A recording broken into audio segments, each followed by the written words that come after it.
Atengedde n'amalala agabutikidde gavumenti okuyita mu ofiisi ya Ssaabaminisita Robina Nabbanja etongozza enkola ey'okukuba ttooki mu mbeera ey'ebyobulamu mu ggwanga lyattu n'amateeka. Basinzidde ku Sheraton wano mu kibuga Kampala.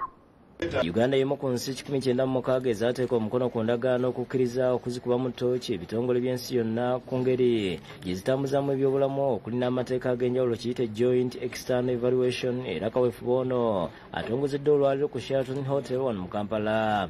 Mu nteekateeka eno minisitule n'ebitongole eby'enjawulo okuva kuno n'ebweru w'eggwanga byakukolaganira wamu ng'omumyuka asooka owa Ssaabaminisita Rebecca Litwala Kadaga bw'annyonnyola.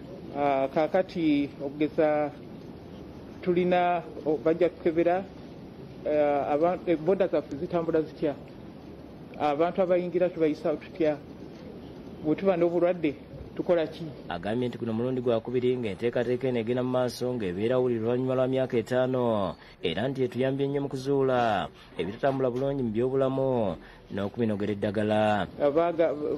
Mu nsi yonna bagamba nti twali ba 19 mu mawanga gonna ag'ensi yonna.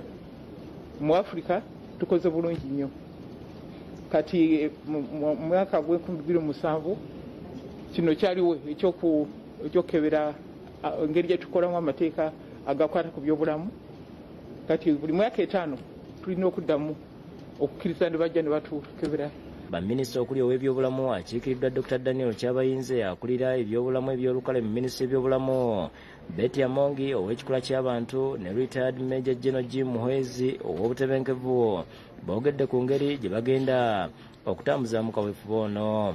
Oba eriri baatuka ebiriroliro bino engeri gye bikoza abantu obulamu bwabwe. So tulina okulaba nti abantu gye bakolera waliyo amateeka okubatangira newankubadde banoonya ssente obutafuna bulwadde oba okutatuukibwako bulwadde.